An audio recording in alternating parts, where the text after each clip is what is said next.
Alright, here we go. We're going to head out in what is a local heat wave.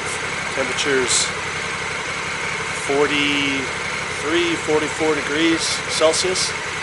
See how that works out.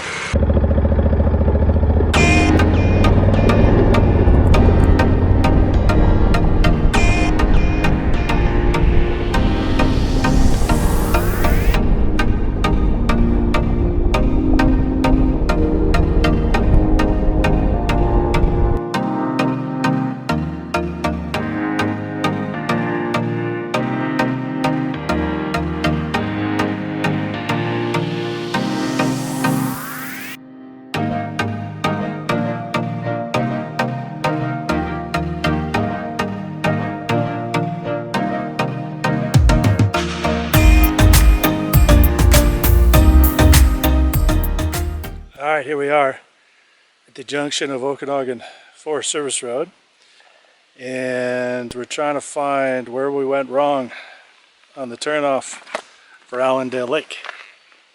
And as you can see, this road is pretty much a groomed highway, which is nice after the road we were just on, which was absolutely a goat trail in 40-degree heat.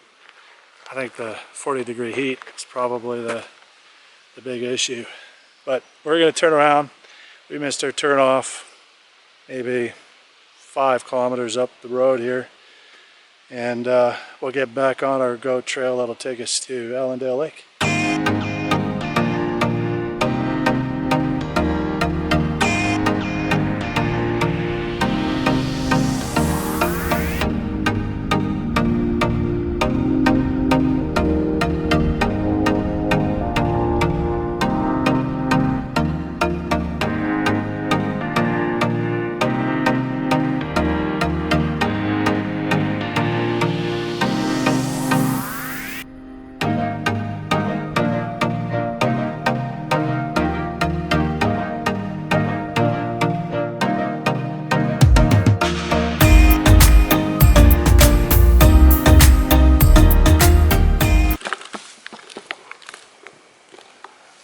So as it turns out, you can't actually access Dorenzi Lake by any particular Forest Service road according to this map. The only way in was the Dorenzi Forest Service Road, and the entrance, which was off of Allendale Lake Road, is now private property. And that access road has been decommissioned. That's what I learned from one of the locals.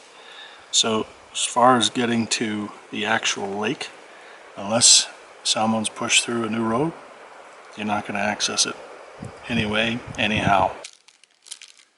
We'll have a nut butter bar and water.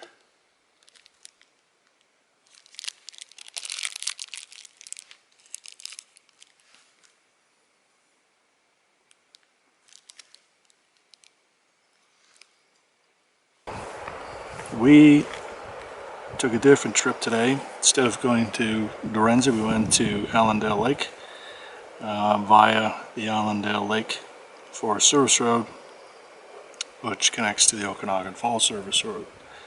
And the Allendale Lake FSR is a go trail.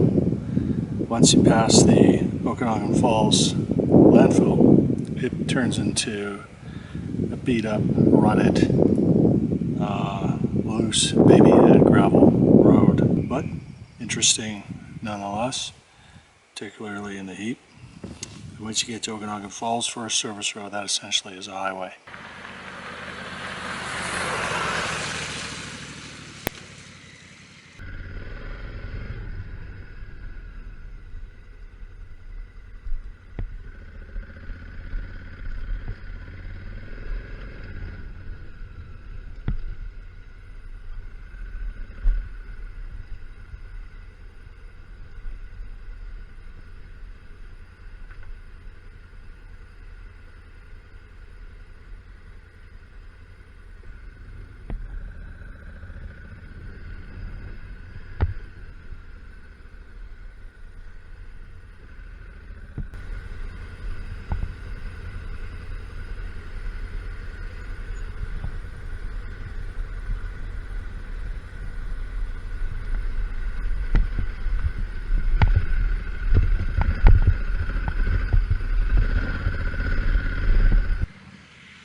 Okay, some final thoughts on riding.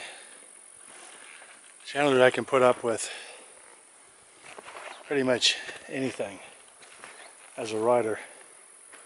I've been through all conditions that you can think of, and it doesn't really bother me that much. But the heat. Today is showing 47 degrees Celsius at speed. I've seen that temperature drop down to 43. There's a benefit to that though.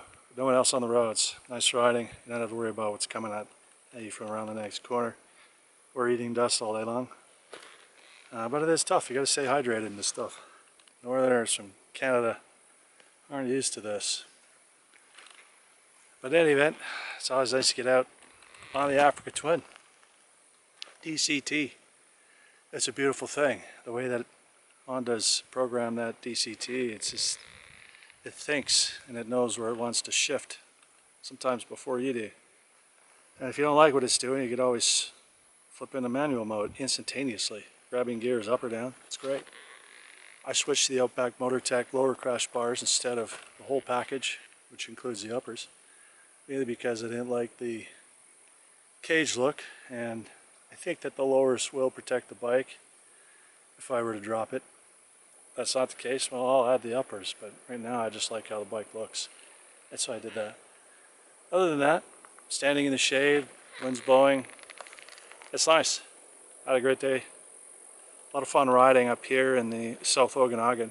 Ride this area for years, I'm sure, and never see all the little back roads and off roads. Yeah, it's fabulous. People that live around here is really lucky to have that in their backyard. Anyway, good riding. I look forward to getting back up here soon. Safe travels.